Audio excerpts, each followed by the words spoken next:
Movie like? I cannot tell you. It's a non-disclosure. You were there. I was not there. You were not there? Someone from Sky was there. Natalie was. You had to sign a non-disclosure agreement. No, but they told us, please don't talk about what you see today. Are you allowed to say whether you liked it? I am allowed to say whether I liked it. Did you like it? I did like it. Good. No, but I think it will do well. Maybe not so much for F1 freaks like us, that we know every single detail, and there will be a lot of parts of the movie that maybe we're like, that's not exactly that how it works. But everything else, I think I think the sport is going to benefit a lot from this film, and I think truly for the non-freak F1 fan, they're going to truly enjoy it. Okay, are you in it? I have a couple of moments in it. I'll definitely watch it. There's also another moment that I'm not in it, but I've been talked about, and it's a bit weird, but you'll see. Hi guys, Ant from the channel here. You may have gathered from the intro I'm going to do a very quick review of the F1 movie. So I would love to say that I was live at the premiere at Leicester Square with all the celebrities and stuff, but truth be told, I was in Stockport with my mum, which is fine. So I went to go and watch the movie last night, and I'll just give a very quick review. I will try and keep this spoiler free, as I appreciate there will be a few people who might watch this video before they've actually got to watch the film. So I will keep it spoiler free for the benefit of those. There will be a bit of stuff that I think you've probably gathered yourself from the idea and the concept of the film. So we start off with, we're introduced to Brad Pitt's character, so Sonny Hayes, who, even from the get-go, the idea of someone in their late 50s, early 60s, whatever Brad Pitt is, though he looks good for it, to be fair, but there is that unrealistic nature that someone of his age would even enter into Formula One at that late stage of his career. But again, you have to bypass that. There's a lot you have to bypass for it to be a good film. So we get introduced to him, and he's brought in to try and save the floundering team that is Apex GP, which is owned by Ruben, who is played by Javier Bardem, who is someone that I particularly enjoy watching in films. And Joshua Pearce is the second driver. He's the up-and-coming rookie. He's played by, I think it's Damson Idris. Might have got his name wrong, so I apologise if I have.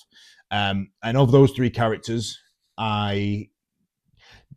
Joshua Pearce is probably the only one, I think, where the actor does a really good job in actually telling you the story, how he transitions from sort of one sort of character to another sort of character as the film goes on. I think he does a good job of giving you that sort of character arc.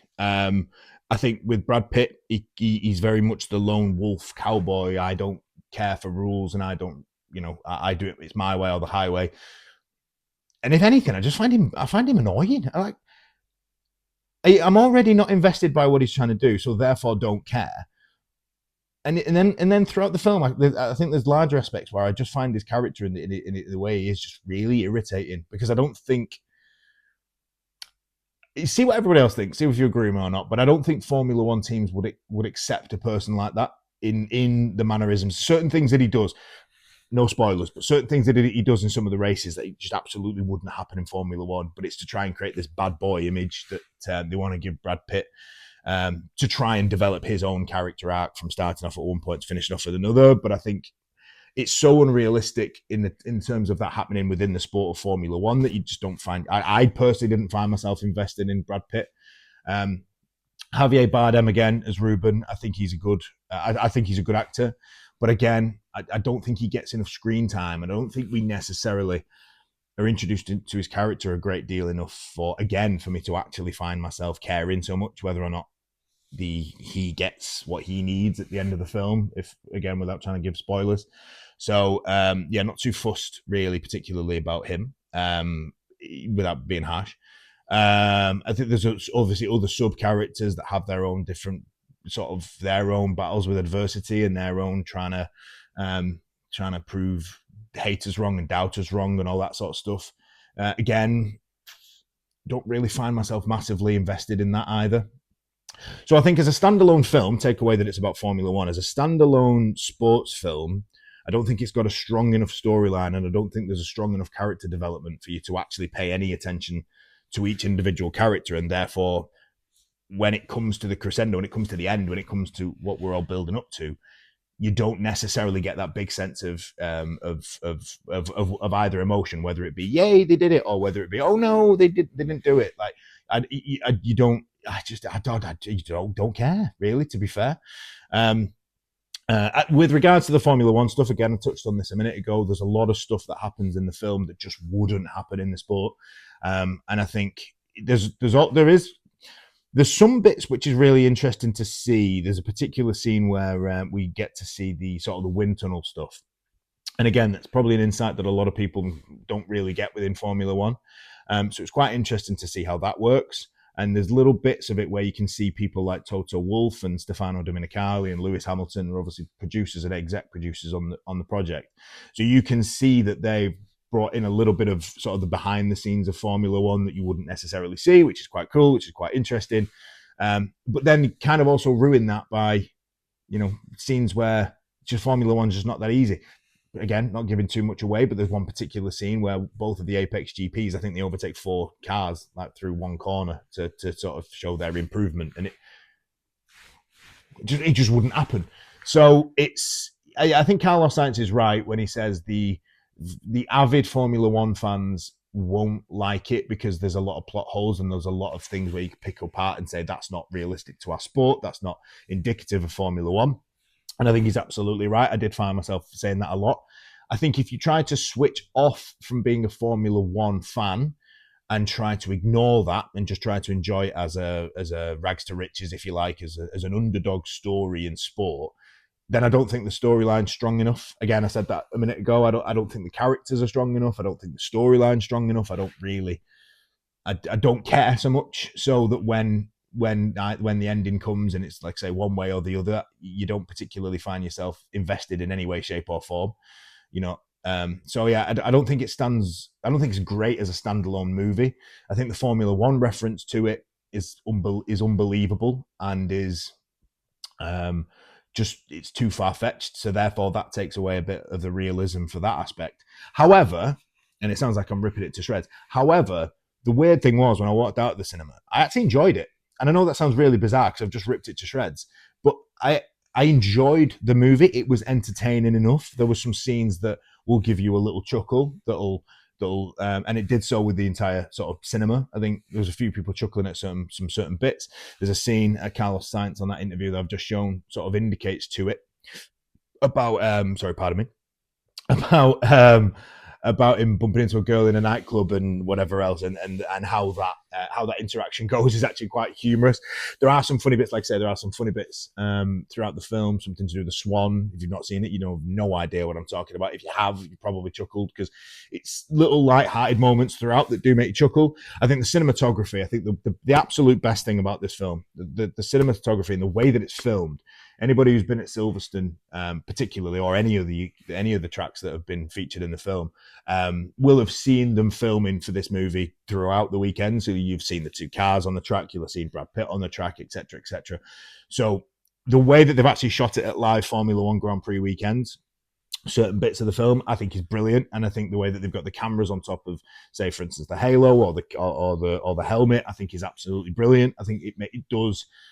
That kind of gives you a true indication into what we see when we watch the race, and you see the camera cams and the helmet cams, and you can see just the pure speed and the lack of view and all that sort of stuff. It does give a little bit of realism in that sense, and it's entertaining to watch. Like I say, the action scenes and stuff like that are a little bit far-fetched in some aspects, but this is the guy that did Top Gun Maverick, so it's shot in a similar way to that you can watch it and go, some of these scenes are shot really, really cleverly. I like the fact that the CGI'd out, I think it's Lewis Hamilton's car from an incident with Max in Monza 2023, and they've put that in the film. So I think the fact that they're using real F1 footage to create some of the story, I think is good. I think the soundtrack's fantastic. There's a particular song on there, Bad As I Used to Be by Chris Stapleton. That is a tune. So again, the soundtrack in total is good, and it fits into the certain aspects of the film where it's played. I mean, Ed Sheeran's on it, so yeah, you have to sort of brush that to one side Fortunately, in the film, it's on the credits, so you don't have to listen to it if you don't want. You can just get up and leave. So yeah, look, all in all, relatively enjoyable. I don't think it's going to win any Oscars. It might do for the sort of the way it's filmed and the cinematography, maybe, but I don't think it's going to rip up any trees. I think the storyline's not strong enough to really carry the movie. So then it leans too much on it being realistic to Formula One, which it's not. So it doesn't really have much strength in either of those things. I think the acting's good, but not strong enough with regards to create any sort of characters. I don't find myself caring so much about the characters, like I said earlier. So I don't think it's strong enough. There's a little bit of a love interest, of course there is, because it's a film. But again, not bothered if that happens or not. I just don't. It's just, look, it's an enjoyable film. If you're prepared to go to the cinema and switch your brain off for 2.5 hours and ignore the fact that it isn't real to work Formula One and ignore the fact that the storyline doesn't really grip you, but you just want to see some cool action scenes, you're probably going to enjoy yourself. But I don't think, I've watched it once and I can't imagine I'm going to rush to go and watch it again. If anybody asks me if I'd recommend watching it, I don't really know what the answer is. Yeah, I guess.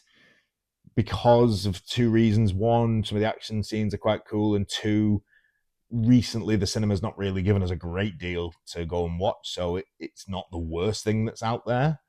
And yeah, it's okay. I was worried actually pre its release. I thought it would be really, really disappointing and I'd hate it with every inch of my being. And I certainly don't hate it. And I certainly don't love it. I'm just not really bothered by it. And I suppose that's probably the easiest way to sum this video up. It happened. It was okay. Was it the worst thing I've ever watched? No. Was it the best? No. Yeah. I suppose my advice would be watch it if you want. Don't feel pressured if you don't. Yeah, I don't really know what to say. It was okay. So yeah. That's it. That's it. I probably haven't given anyone any sort of indication of anything whatsoever. You've probably watched this video and thought, thanks, Ant, that's given me absolutely nothing, and I don't now know whether to go and watch the film. You're welcome. We'll be back later on, me and Phil, to review the Austrian Grand Prix. It is currently Sunday morning as I'm filming this at 11:30, so the race is in about 2.5 hours. And we'll have a video later on to review the Austrian Grand Prix weekend. But as for me, very, very quick video I appreciate. As for me, thank you very much for joining. Thank you for listening to me waffle. I'm indeed no film critic, so it might be nonsense. But thank you for paying attention anyway. And I will see you next time. Cheers, guys.